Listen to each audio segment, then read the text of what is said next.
रसूलुल्लाह सल्लल्लाहु अलैहि वसल्लम ने फरमाया, बनी इसराइल का एक शख्स किसी सुनसान और बंजर जंगल से गुजर रहा था कि अचानक उसने ऊपर बादलों में से एक गरजदार आवाज सुनी।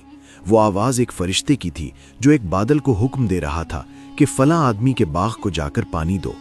वो शख्स हैरान रह गया और उस बादल का पीछा करने लगा। उसने देखा कि वो बादल एक ऐसी जगह पहुंचा जहां काली और पथरीली जमीन थी जिसे अरबी में हर्रा कहते हैं, और बादल सिर्फ उसी एक खास जगह पर बरस गया। हैरत की बात यह थी कि बारिश का सारा पानी बिखरा नहीं, बल्कि वहां मौजूद एक कुदरती नाली में जमा हो गया और एक खास सिमत में बहने लगा। वो शख्स उस पानी के पीछे पीछे चलता रहा, यहां तक कि पानी बहते हुए सीधा एक बाग में दाखिल हुआ, जहां एक आदमी अपने फावड़े से पानी का रास्ता दुरुस्त कर रहा था ताकि हर दरख्त को पानी मिल सके। मुसाफिर ने पूछा, ए अल्लाह के बंदे, तुम्हारा नाम क्या है? उसने कहा, मेरा नाम फलां है, वही नाम जो उसने बादल में सुना था। उसने कहा, ए अल्लाह के बंदे, तुम मुझसे मेरा नाम क्यों पूछ रहे हो? मुसाफिर ने जवाब दिया, मैंने उस बादल में आवाज सुनी जिसके पानी से तुम्हारा बाग सहराब हुआ। वो कह रही थी, फलां के बाग को पानी दो, और वो तुम्हारा ही नाम था।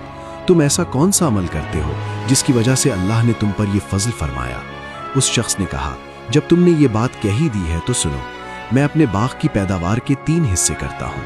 पहला हिस्सा अल्लाह की राह में मिस्कीनों, यतीमों, मुसाफिरों और बेवाओं पर सदका कर देता हूँ। दूसरा हिस्सा मैं और मेरे बच्चे खाते हैं, और तीसरा हिस्सा वापस उसी बाग की बेहतरी के लिए लगा देता हूँ। रसूल अल्लाह सल्लल्लाहु अलैहि वसल्लम ने फरमाया, जो शख्स किसी रोज़ेदार को इफ्तार करवाता है उसे उस रोज़ेदार के बराबर सवाब मिलता है, बगैर इसके कि रोज़ेदार के सवाब में कोई कमी की जाए। और अल्लाह ताला ने फरमाया, इब्ने आदम के तमाम आमाल उसी के लिए हैं सिवाय रोज़े के, वो सिर्फ मेरे लिए है और मैं ही उसका अजर देता हूँ। जब बनी इसराइल के एक शख्स के लिए अल्लाह ने बादल को उसकी खिदमत पर लगा दिया, तो अब ये आपकी सोच पर छोड़ता हूँ कि अल्लाह उस शख्स को कितना अता करेगा जो रोज़ेदार को इफ्तार करवाता है। नेकी की नीयत से इस बात को आगे पहुँचाएं और ज़रूर शेयर करें।